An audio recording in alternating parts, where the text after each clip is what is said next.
Thank you all. Just thanks for having me this morning. I'll just quickly share my screen and we'll get after it. So when we talk about $30 billion, I mean, hopefully everybody can see my screen. I think you can. It's a lot of money. And so what really am I speaking about? It's pretty surprising that this type of damages can be done. So first, we got a great intro from the team. Thank you very much. I love the Jeopardy game. I'll talk a little bit more about that later. Super fun. So thank you, Mark, the ELB team, and of course the training arcade. That's phenomenal. So just quick agenda on what I'm going to do. We're going to do some intros. We're going to talk about the scope of the problem, our solution here, and how we're tackling that. And then we're going to have some challenges that we're having, as well as brainstorm some stuff.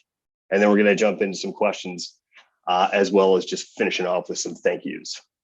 So a quick thing on me, aside from loving tattoos and drinking lots of bourbon, as Mark pointed out, I also have 4 daughters, which is another crazy one. But this is me, Jay Stevens. I'm the chief disruptor. I call myself that at DPA, which is I like to throw a wrench into everything that I do. I try to change things up and keep things fresh.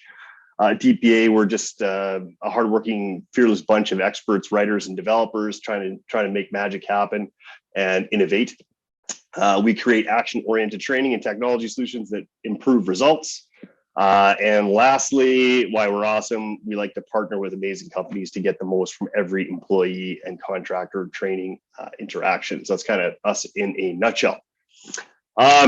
All right, so scope of the problem. Like this image is obviously terrifying, and you may or may not have experienced this in your own community or city or town, but there is a lot of things under the ground that we're not aware of that can cause catastrophic things such as fires, explosions. So really, there's 100 billion feet. This is a lot, and this is just our best guess. 100 billion feet or 20 million miles of underground utilities, which is more than a football's field length for every man, woman, and child. That's just below your feet. And every 9 minutes, one of those utilities is damaged through excavation. Excavation could be you planting a tree in your backyard. It could be an excavator out, digging a trench somewhere, or it could simply be a farmer plowing a field somewhere and hits a transmission pipeline. So it's pretty terrifying stuff. And that's just the stuff we know about. So that $30 billion that I'm talking about that is the result of these damages is far greater than that, really, because these are just the ones we know about. And that 30 billion accounts for direct costs like facility repair, like repairing the utilities, but also includes indirect costs like property damage, environmental contamination and mitigation, medical bills, funerals for people that have obviously it's a pretty serious problem out there. And so how do we make an impact and actually reduce these damages and save some lives out there? And that really is the problem. And over the last 5 years, damages have plateaued. So we see the same root causes day in, day out, year in, year out, causing these same $30 billion. So just over the last 5 years, that's 150 billion reasons to be trying to train people differently and do a better job out there. Because let's face it, traditional types of tools just aren't working. They're not having an impact anymore. So we've got to use tools like CenarioVR, like the training arcade and that awesome game, and other things like that to really do a better job and drive home these messages so people can go home safe to their families. So that's really the scope of the problem that we're trying to tackle. Now I'll speed through this because I know we got another game at the end of this. And of course, I love Disney. So I'm going to stay on and try to crush that one because I have 4 daughters. So I know every Disney movie out there. But let's talk about how we're tackling this problem. So really, this is just a simplistic view of what we're doing. But it's great content creation, storytelling, story writing. It all starts there for us and how we put forth a training program that really resonates with the demographic that we're trying to educate. We have stellar instructional designers and developers who then bring that to life and create something magical. We then blend in things like edutainment and gamification. Edutainment or contentainment, call it whatever the term is. Really, what we're trying to do is find people who are credible or who could be relatable to the demographic who we are trying to train. And then, it helps deliver that message. And then gamification, obviously, you just saw a great example of that, which, is phenomenal. Using your own content and say deploying it in a game like Jeopardy would be essentially gamification. But ultimately, we're all just trying to do the same thing, which is achieve a desired business outcome. And if you're just playing games for the sake of playing games, that's not a desired business outcome for us. We have to have a game that's designed specifically to create that retention. And then it brings us to the tools. We use tools like CenarioVR as well as the training arcade, which is new to us. So we're still learning on that. But again, super excited about it to really, really change the game in which we're working and go out there and crush some training and save some people's lives. So I'll quickly stop that share, and I'm going to move on to sharing some examples, just so that for the sake of time and taking questions later on, let's jump into a few examples of exactly how I'm doing that. Share some sound. Now this might come through really loud on your end, but when I talked about content-tainment earlier, or edutainment, one of the programs we've built uses a celebrity spokesperson by the name of Tim Kennedy. You may or may not have heard of this fine gentleman. But anyway, he is the speaker or presenter throughout our entire scenario course.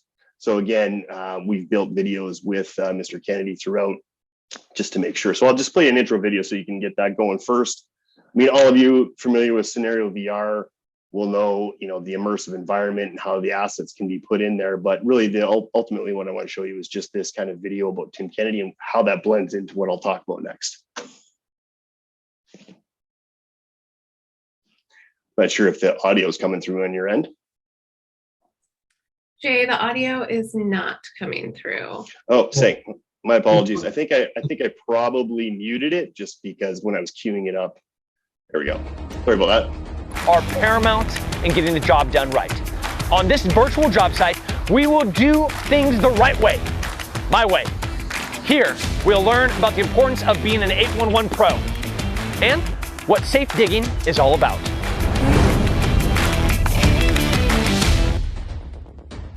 So again, my apologies. You'll be on the Worksite soon, so you should. But again, just using videos like that within the environment that really speak to the audience. Excavators, for example, aren't going to relate necessarily, even though that I have construction background and have worked in construction. I'm not necessarily as relatable to somebody who in the field as, say, a Tim Kennedy is, who can really speak to this audience. So that we're finding great success with that.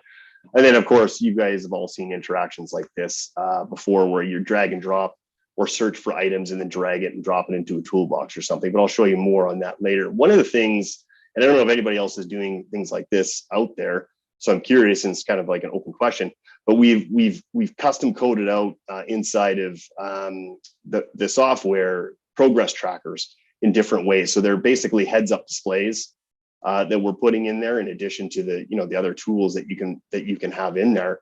But the heads-up display is proving effective for this environment, because the heads-up display in the virtual environment, the user could be in there forever. And one of the feedback things that we had was that they didn't know when it was going to end. So we've created these unique HUD style, video game style heads-up displays to track their progress. So that's one of the unique things that we're kind of using to track their progress and provide additional engagement, as well as the hotspots, the drag and drops in the videos.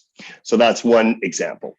The next example I would show is when it comes to excavation, or even just the simulated environment, we have found like actually putting the excavator into the environment has been one of the most effective things, instead of trying to build out a simulated environment, something they recognize. So we did a photo shoot in Vegas, and actually in Vegas, California, as well as Kansas, trying to get certain types of photos. But they've been excellent for displaying these materials. So another one of our custom heads-up displays that we built is something like this, where it's more interactive, where it's tracking them within, and they can move around more like a traditional e-learning course, and they can kind of switch back and forth between different modules. And again, just having the ability to track their progress. So that's really, really cool. This is interesting because, so let me just unmute this. Drag the spray paint can and drop them in marked places. So with this, we essentially just used one of our AI voices. This isn't the live course, but ultimately the goal is for an excavator to learn how to white line the job site prior to excavating. And that's what this is. So I'm just going to unmute this for a second, or mute that. Nobody needs to listen to that music.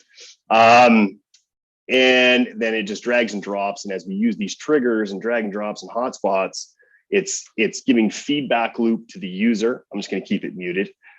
Feedback loop to the user so that they understand why they're doing it. And then of course, giving them best practices, tips, and things in order to continue on with the process and do it properly. Because depending on where you work in North America, there's certain laws. So when we build these courses, we have to be very focused on the actual law, because there is a lot of laws around excavating. You may or may not know it, and calling the 811 before you dig and all that fun stuff. But it is serious business, and you can be fined, or you can even face jail time if you don't do it properly. So that's why we do things like this, to say, hey, before you even start, this is what you've got to do. So that's one example of, say, a drag and drop. Another one is, again, a different environment, is creating ways for them to understand how to use the system or to interact with the calendar, understand the time frame in which the excavation has to take place. So what we've done also is created a custom clickable count. These are things that I don't know if I've seen out there yet. So I'm curious at the end of this, if anybody has feedback or ideas or what they're doing. But we've built these calendars internally. So when a user is first started out, I'm going to keep the audio off for this, but actually I'll keep it on. I'll actually unmute this for a sec, because the background music that's playing might be coming through is fairly loud, but that's from another one of my slides down the road here. I just can't unmute it. But when the idea is that when they come here, they have to say, okay, your dig is on the 23rd at 7 a.m. and it's your planned start date. So I want to start digging on the 23rd. When am I supposed to be contacting 811, the national number to call before you dig? Or contact before you dig. Typically, people use internet these days. So it gives them the option to try to figure out what the law is, because there's a specific law for this. So let's say, oh, hey, I'm digging on the 23rd. I'm just going to call on, I don't know, Tuesday. But what'll happen is that it creates it's actually not any 2 working day notice. Please try again. So I kind of just kind of unmuted it for a second there, but it's giving a kind of a negative feedback saying, hey, unfortunately, that's not correct. So they could click on any one of these dates in this calendar to give them the information that they need to understand and retain when they can actually contact 811 to process their dig ticket. So, I mean, that's probably too much information for you, but ultimately, this is one of the cool things that we've created that we get a lot of positive engagement with users, is like, okay, this is valuable. So of course, if they phoned 811 any one of those days before the 23rd, that would be legally the required notice that they're required to give on a state level. So that's really cool interaction. Of course, it's talking right now in the background, telling them congratulations, you've done this and that, and then it moves on from there to the next thing. So that is an interesting style of displaying content. So I'll run through a few more examples. I'm pretty fast at going through this stuff. So what I'm really curious is when we get through some problems and brainstorming some ideas, I'd love to hear what everybody else is doing there, if you want to engage or not. It's totally up to you. Another one, when it comes to, so you've made the call to 811, which is extremely important. You legally have to do that, at which point the utilities are notified by the 811 center that you're planning a dig. Their job at that point, they're legally required to go out to this utility or to the site where you're working and locate and mark the approximate location of the underground facilities. Now, when I say approximate, it's because all they can do is put paint on the ground using, subsurface utility radar or mapping systems, as well as locating equipment to determine where it approximately is. But it's approximate because they could tell you it's here, but you dig maybe 6 inches to the left and you'll still hit it. So there's a required minimum clearance before you can dig there. So that's really what happens. So when you get out to a work site, maybe you've called in before, to do some work in your home, and some guy shows up at your house and puts yellow and orange and yellow. That's really what they're doing. They're kind of marking the utility lines for you, generally speaking, so that you know approximately where they're, so you don't hit them. So how do we teach somebody that they have to ensure that they have all the responses? Because you're, as an excavator, you have to legally confirm that you've received responses from everybody that was notified. So if you don't do that and then you dig anyway, and then you hit a gas line, you could be liable for fines. And so the challenge is how do we reinforce that information? So how we did that was this. So we created a kind of a heads up display clipboard. Again, you know, you'll see the progress tracker is tracking them. You've got these cool images here that they can see all the paint on the ground out here, the markings, and so what's next? So they find the hot spot. They're going to click on that. And again, I'm just going to keep the sound muted because again, there's music playing in the background there. But just look around and find the paint mark. So now we've got this kind of clipboard. I know it takes up a lot of space, but you couldn't make it any smaller, especially if somebody's doing it on a mobile device. It was a bit of a challenge. But they've got to look around and find the paint marks and then confirm by clicking on this clipboard what utilities they see on the ground and what they don't. So really, you know, obviously we can see yellow. Yellow is obviously gas. Orange is, you know, telecommunications or fiber optic line. As a matter of fact, I think you can see here. So it says, you know, fiber optic. So you've got the orange. You've got red, which is electric. Okay, so we're good there. So we've got 3 of the 4 utilities, but I don't see the purple. So again, at this point, you could simply hit submit, and it's going to give that positive feedback trigger like, hey, congratulations. Now let's move on to the next thing. So again, which would, of course, in this scenario would be, you know, learning what happens if somebody didn't respond. So that's kind of the next thing. So that's one of the unique tools that we're using. And I got a couple more to show you, and then we're going to touch on a few more things, and then I'm just going to straight up open it up for discussion and some brainstorming if everybody wants to join me on that, and go from there. So lastly is, as we discussed earlier, you know, these paint marks on the ground are just the approximate location. So again, how do you reinforce to them that they can't dig in a certain area around this utility? You have to dig with caution. So what we've done is done another simple style of drag and drop, which is where they have to click this, and then it's kind of like a tape measure. So all they do here is because outside of here, and you won't hear this, but you'll see the lines pop up. So now this line here, that's 24 inches off the center, is legally defined as what's called the tolerance zone. So if you're digging in California, which this is, if you see paint on the ground, you legally cannot dig inside of this 24-inch distance on either side of this line without hand exposing it with a tool first and seeing where this utility line is actually located. Because if you were to hit this without, let's say you just had a contractor come in here and drop a fence post inside of this area here, and he hit that electrical line and, you know, severed an electrical line, A, he could be killed. But B, you'd be liable for repair of that, because you or him, if you're the homeowner, you would be liable. But if he was just a contractor for you, then of course he would be liable. So again, we're just teaching them the simples of, hey, FYI, you cannot dig in here. And so, because again, a lot of people, when we come back to the $30 billion worth of damages, this is where it happens. You know, people don't understand, well, A, that they've got to contact 811 first before they dig. B, that these paint marks, oh, hey, well, he put some red paint on the ground. It looks like it's in a straight line, but doesn't mean that utility is right underneath this red line. It could be actually 6 or 8 inches offset. It's just the approximate location using the technology that we have, because technology is not perfect when it comes to locating these utilities underground. So that's another one that we utilize, which is really, really cool. And then here is just another one that I wanted to show you, which is more a simple thing, but back to some of the custom pieces of coding that we're putting into these courses in order to engage them and help them track. So as they're going through a course, and of course, this is a picture was last year, my beard was a lot longer.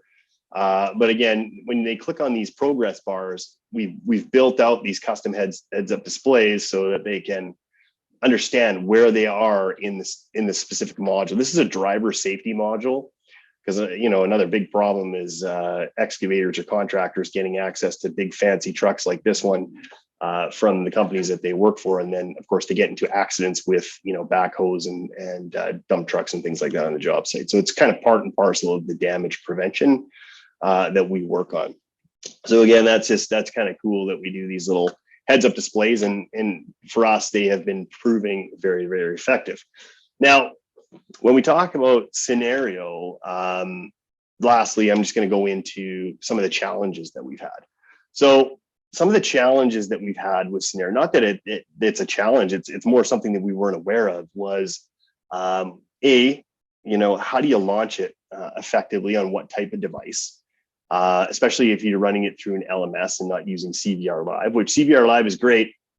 But again, when we build out programs for our clients like this one here for 8-in-1 Pro, everything we do is branded to them, even though this is DPA's LMS, and it's our technology running it. We still brand it out completely to them, so they don't, anybody who interacts it from the state of California or from Nevada, it's the 8-in-1 Pro brand, not DPA's brand. So how do you get a course to function properly in an LMS with all this high-tech stuff in it, even though it's a simple like a SCORM file? We were challenged by videos. So initially our LMS was struggling with taking a CVR file and playing that video. So you would see everything else in the immersive environment, but the video wouldn't play. So we had to switch over to a CDN style LMS portal, which again is part of our LMS. We just had to create a different branch of it to use a content delivery network in order to ensure that it didn't matter if you're in Australia, because we have clients in Australia, or clients in California or Wisconsin or Kansas or wherever they are, or here in Calgary, Alberta, anywhere they are, they're accessing it through CDN network. So it's faster.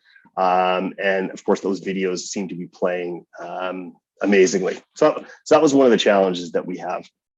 Another one of the challenges that we'll chat more about later is, in having other things available within in CVR itself, like the ability to maybe put an iframe or something in there that we'd love to have, an embed code, maybe it's available, but I think we've been challenged with, say, adding, for example, the training arcade, adding the training arcade game inside of, say, CVR. I think we require an embed code, but I task the group here of professionals and talented people, as well as the folks at ELB and CVR and training arcade, is how can I embed that, say, Jeopardy game or a Wheel of Fortune game inside one of these courses instead of having it as a separate file outside of it. So again, our team has been working on it, but we haven't been able to make it successful yet. So I'm curious to see what you guys have to say about that. And then lastly was, how do you, it's awesome. You've got Tim Kennedy. I mean, the guy is, he's not necessarily always politically correct, but the audience that our demographic, they love that he's not, that he is politically incorrect, I guess, is how do we get them to engage with it? How can we make it fast to download and deploy, and how can they do it? So we only publish this in a way so they can interact with their mobile device. We don't encourage them to use the VR glasses, which has been a challenge for them because, again, A, with COVID, and B, with just accessibility to headsets, even though you can just use a very simple headset to put your phone in. So that was another challenge, is reaching our demographic. And then how do we encourage them to finish it? So I really want to open up today and talk about the challenges. And the challenges is for us at DPA and this industry of damage prevention, and the $30 billion a year, we're trying to knock that number down. We're trying to knock down injuries, accidents and deaths. We're trying to reduce all of that with a tool like this. How do we increase the completion ratio when by law, you're required to do all this stuff before you dig, but by law, excavators are not required to be trained or take training. So the clients we work with are essentially nonprofit organizations, and our goal, our mission is to get this stuff out there. So we build it for them, and then they give it away for free. They try to educate as many people in their state as possible in order to do that. So, and I'll show you why I asked this question. If I come into the analytics portion of our LMS, right? Actually, I do have one more challenge here. So one of the things we had issues with was iPhones or Apple products.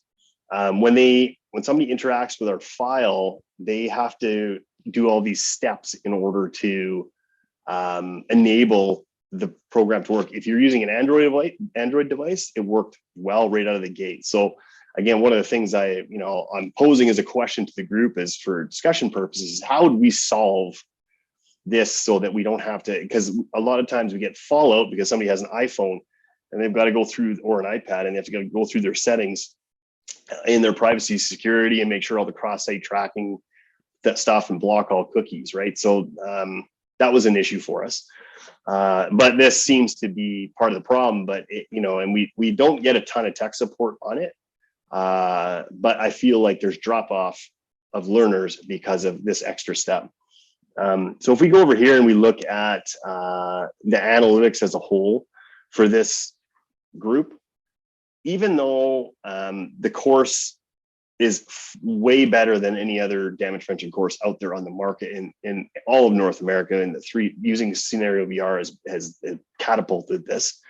It has all the fancy tools. It has a top, like a celebrity spokesperson. We are still hovering below 70% on completion ratio. And obviously it's not law for them to take this. It's just suggested. So there's fallout there, but I really am curious how we could tackle the challenge of trying to get them. I know the training arcade would be a huge impact here, and we can use it, those games and things that the training arcade enables us to do inside of separate files, so they can go from file to file to file, right? Which they do anyway, right? Because each one of the modules of this course is built as a separate course. So again, they kind of go through module 1, the quiz, module 2, the quiz, and then redo that so that they can get more badges and points using gamification, which again is important. But how do we get them to finish? And so I think if we utilize the training academy or something, or sorry, the training arcade, not training academy, the training arcade, to do something like that would be beneficial. So that is really kind of my demo on all the things that we're doing and how we're trying to tackle this $30 billion problem. We have had great success in all of our markets all across North America and slowly reducing that, but we're not making fast enough impact. And that's really where I want to move next, is to jump onto that and finish strong and reduce those damages and send people home safe to their families. So anyway, that's it, guys, for me. I know I'm fast at 10:30, but I'm just going to open it up here for questions, dialogue, brainstorm. Let's try to solve some problems together, and I appreciate any of your input. And thank you to the team at ELB and CVR and the training arcade and all the people here for listening to me for 30 minutes. Hey, Jay, thank you very much. That was awesome. I really enjoyed that. Lots of questions have popped up, so I'm just going to go ahead and throw some. Most are directly for you. One of them was said, "What did you use to create your progress indicator?" Sorry, can you repeat? I'm just going to turn my volume up here. No problem at all. So I have a question from David. He asked, "What did you use to create your progress indicators?"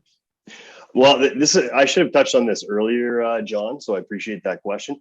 You may know this because I'm the chief disruptor. I'm not the chief doer. So this is one of the things I knew would come up, is I'm not entirely sure how the wizard, I call him, Nick, creates this stuff.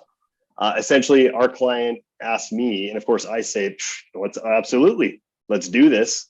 I task them and they create it. So if you have any specific questions on actual coding or development of it, I would be more than happy to take that information and get that answered for you with more of a technical response, other than I'm not really sure. That may also apply to the next question, which is what software do you use for your AI neural network voices?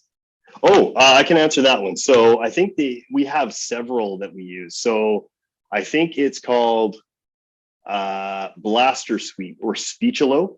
I don't know if any of you have heard that. Speechalo, it's Blaster Suite is a suite of products, but Speechalo is the product in which the AI voice rests.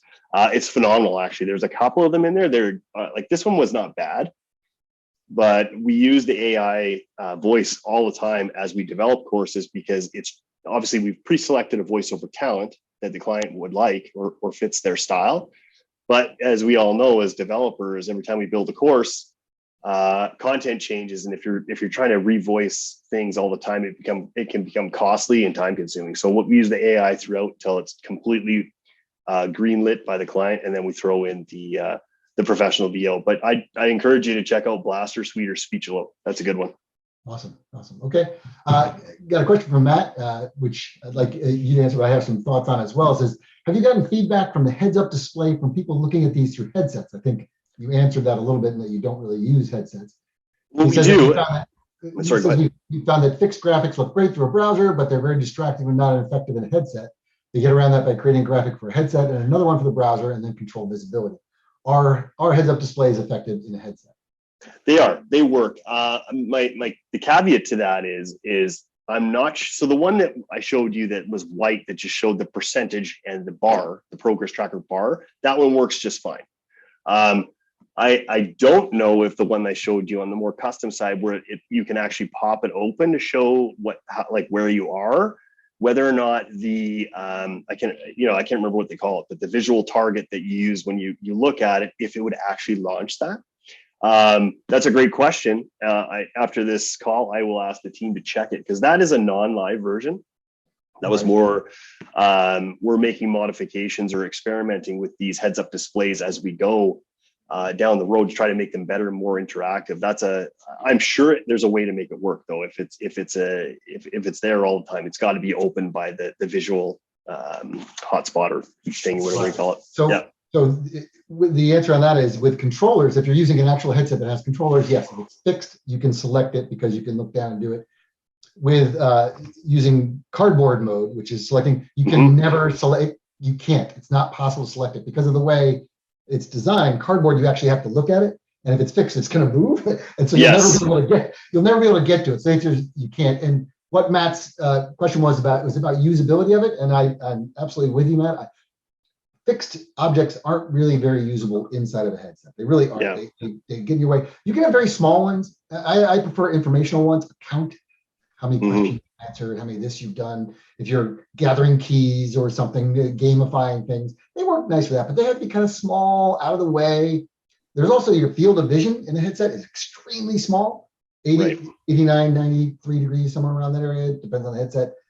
So a fixed object all the way in the corner won't even show up many times in a headset. So you really got to watch out for that. So that's where you use some conditional logic for answer. If in headset, do this. If not in headset, do that. That's the way I've always tackled that. Well, that's great information, because to be honest, I think our target audience is typically out in the field, John. So, I highly doubt any of them, except for me at home or some of the teams we work with, are trying it in headsets. So really it was more, we don't, even in the instructions at the beginning, we tell them that you can use it, but it's recommended just for ease of use to just continue on using the mobile device.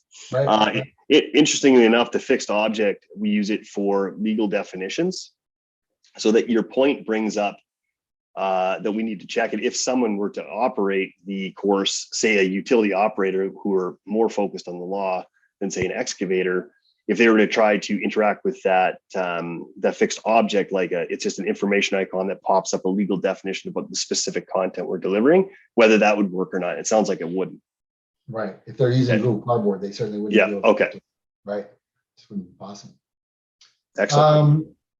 Patrice asked a question about the calendar. Regarding the calendar, is it real time based upon new evolving conditions in the area or not?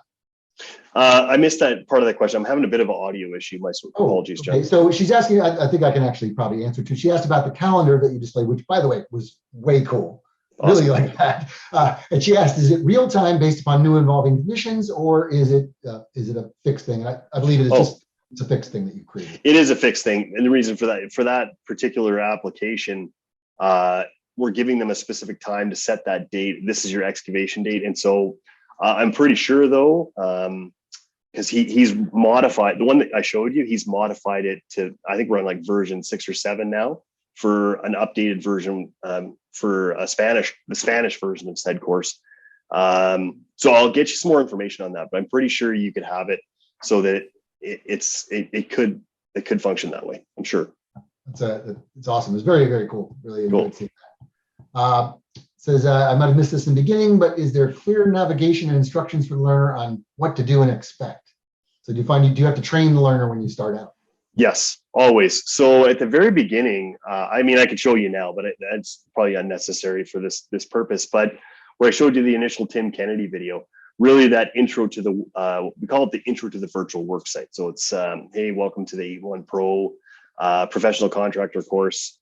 And then we give them a set of instructions where they just kind of look around, and we use the auto trigger. So it auto navigates them to the next spot. So they learn every single piece of what the hotspots do, where to find the legal information, how the progress tracker works. And then when you obviously look down or pan down, you can see the instructions of how to navigate the modules or to get tech support or whatever that you need. So that's all down in the bottom part of the screen. So we do absolutely go through in-depth. Well, I say in-depth, but it's like a minute-ish of instruction, because as I mentioned earlier, you could have a not so tech savvy farmer working at a huge, a farm out in California supplying carrots to the entire world or something like that, which we do. Or you have a guy who is, anyway, sorry. Are you guys still there? Yep, still here. I lost audio for a second. But yeah, we have to be always wary of the end user and ensure that they're getting enough instruction that anybody can use it, whether you're really skilled, you've used it before, or you're familiar with even advanced level e-learnings, or the guy who has never touched any of this stuff in his life. And so again, we get good feedback there. And do you allow them to skip that intro if they're familiar with it already? Or no, they have to take the intro? No. Yeah, okay. Yeah, right. Always, and it's quick and easy, right? And we don't make it long, so it's not like, oh, if you come in for a refresher, right? It's good. Yeah. All right. So I had a question. They said they were talking about your LMS view. It says they said that looks great. It's a dashboard. Is it a SCORM file, LMS, or LXP? What do you use for that? For this one, we're publishing in SCORM. But that our LMS, you can run it in XAPI or CMI5 if you wanted. Oh. We just haven't used. I don't know if you can publish. So I say that we have those capabilities. We've never published scenario using those tools. It's always we actually tried. I believe we tried XAPI early on, and we just left it aside and went with SCORM because the analytics that we require for our clients aren't maybe as advanced as you would need for something like a compliance course. It's more user completions, module completions, badges, things like that. So they just need on a state level to track completions and certifications and things like that. Nothing crazy to show every little, like XAPI would, for example. You are literally about the second person I've heard even know what CMI5 is, as opposed to that's impressive right there. Yeah. That's great. Yeah, CMI5 is a standard of XAPI, by the way, that can be supported in there. And it's the highest level, if you will, of support. So the fact that it supports it is amazing. Yeah. So we've been really, really happy. The only thing that I'm really sad about or kind of disappointed at, and I tasked my team with this again recently, is we have 4 courses, 5, I guess, built in CVR. Obviously, one for Nevada, one for California, and then Spanish language versions of both, which is really cool. And another one, driver safety. But I want to do more. I think there's so much more that can be done. And I'm sad I missed the first part of this presentation, just sheer, of course, business. I wish I could have blocked the whole day off. But I imagine I'll be able to check their presentations out, and I'm really thankful to everybody for listening, and looking forward to hearing what the rest of you talented, amazing individuals have to share with us. So it's an addendum to that is which LMS are you using? We use a Talent LMS. Talent? Yeah. Okay. Yeah. And then Robert asked what the most difficult challenge you had during development and what recommendations you have to minimize content changes impacting multiple assets. That's a loaded question. I mean, clients love to change stuff. As a matter of fact, I got a message from this client already this morning asking to change something. But I would say when we're planning all of these things, we always start with content. Content is king, and typically we go back and forth with the client. We develop the content with the client, and then we get their sign off on it, because again, they always have this goalposts in mind of when they want to have courses go live, and they oftentimes get in their own way because they're making changes and they don't realize the schedule impacts of that. So we really try to nail that down. Then we take that content and we give it to two teams. We send it to our video guys, our motion graphics guys, and we send it to our developer guys, and they then get their heads together and figure out where inside of this content is best suited for, say, like videos like I showed you, just the talking head videos. But also this thing has, I think it has, I can't remember, like 50 videos or something across the 4 modules, but they're all motion graphics, video, really high-end kind of educational videos on top of those talking heads videos. So that we really separate what's going to be what first, and then we start tackling things like the drag and drops, the technical stuff. Like we do drag and drops a lot, which is a fabulous tool. So I was super happy when that came out. That was amazing. Is being able to drag things and drop them on targets or hotspots was a phenomenal addition. So we love that. We use it throughout the whole course in different ways. So we plan those out, and then we strategize on things like the calendar, which is really cool, or even the clipboard. These were complex. They sound super simple, actually. They look pretty simple, but they were really complex challenges when we were trying to execute them. So by all means, if anybody has any technical style questions, I'd be more than happy to pass that to Nick, and he can give you guys more guidance on how he executed them. Because again, we're all trying to get better and do a better job out there in our related field. So we'd be more than happy to help everybody out and try, and then again, get the same kind of questions from us from other folks. So I actually have an answer for one of your questions, which was how you would do that embed. So you were talking about you had a challenge in embedding, and you're right. CenarioVR itself does not have an embed functionality in it, but the way you would do that is through an outside wrapper using Lectora. So one of the beauties of Lectora is that it has both a CenarioVR component and also has a TGA component. You take scenario, you take that in Lectora, and you embed the CenarioVR component, and you embed the TGA component, and you can have one call out to the other and show the other, and you get that. So it's really an outside wrapper that wraps both of those in it, and then you can call out and do it. And so I'm sure your wizard will know that you can go through JavaScript. Everything that CenarioVR does, every selection you make sends a JavaScript message out. You can catch it and then do something within TGA, display the TGA component, and so you can have the two talk together and virtually embed. Awesome. They can layer on top of each other and do that. So all of that is possible. Absolutely. That's amazing, because we have, obviously Lectora is one of our subscriptions. We don't use it very much, to be honest, John. Our guys are using Storyline or whatever, basically Storyline for most of the stuff. Well, actually, this was all created in CVR, the course that I was demoing. But typically, so based on that, I need to task them to get into Lectora and get this fixed, because that sounds exciting, because I think we're limited in some of the things we can do, and we can really raise the bar here with that type of knowledge. Thanks, John. Appreciate it. Absolutely. Have them contact me. I'd be happy to help with that. Oh, that'd be phenomenal. I have a question for you. Sure. You're from Canada. Why KC? Oh, good question. Because right after this meeting, I've got a meeting with my Kansas client. So I'm just, making sure that. But I should say, yes, I'm from Canada, but my football team is, don't judge me, anybody from, say, I don't know, New York or anywhere, but I'm a huge Houston Texans fan. So typically I have a Houston Texans hat or scarf.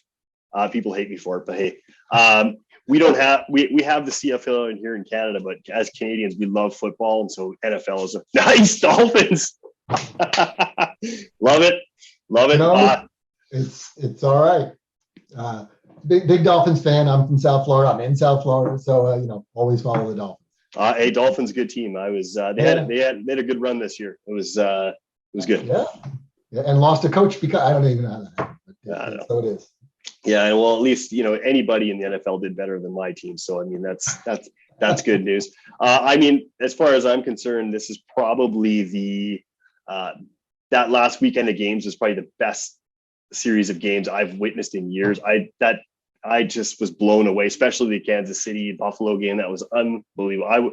Either team, we got to change the overtime rules for sure. That was a tough one because I think that Allen would have marched down and scored another touchdown just as fast. We would have done it all day. I like the college overtime rules actually. That's the most exciting thing going is college overtime. Absolutely, it's just good. So this, of course, I like to see the LA Rams, and there was Stafford from Detroit. I mean that's a good one as well. So I'm excited. Sorry to talk football, but love it. But I love to see another fellow football fan rocking the gear because that wasn't a prop. This is always right next to me. Me too. I've got a bunch of them here. But see, it's Kristen here. There was one more question in the chat that I don't want to let go of. It says, do other authoring programs offer the TGA call functionality for embedding VR, or is Lector the only one right now? So if you embed CenarioVR, Lector is the only one that has native CenarioVR objects and TGA objects. So they just work. They're going to work better. If you are a JavaScript wizard, you could probably figure it out on your own. You can iframe some things in there. You'll intercept all the JavaScript commands. So you might be able to work with it. It's just native to Lector. It won't be very hard to do because it's built in. The products all work well together. Fabulous. Thank you. And I think that's all we have. Okay. There's a one here from Kristen. And that is just in response to your question about how you get more people to complete the training. Actually, this is an interesting one. Mm-hmm. It's very important to know what constitutes completion in the course, where you're setting it, and so forth. So they created compliance training for a company that had the privilege to follow all the way through the end of the date users to complete it. They got a 95% completion rate, which is incredible. Mm-hmm. And they think a big reason for this was the fact that they kept up communication with the users. It's a voluntary course, so it's always more difficult to get people to complete. It's true. I mean, you make it interactive, you do the best you can, you want to engage them. What do you do? Give money away to make them complete it? It's hard to say. Money works. Money works. Yeah, for right. me. Money works. And one last one. It says, have you captured any user feedback on the ease of use of the drag and drops? Sometimes drag and drop activities can be challenging and frustrating on mobile devices. Actually, we've got a lot of positive feedback and not a lot of negative feedback. At the end of the course, we actually have a survey because as a learning provider, we like to know if we screwed up or if there's a tech issue because a lot of times they won't even email the tech support. They'll just kind of forget about it and then send you an essay at the end of why they're angry.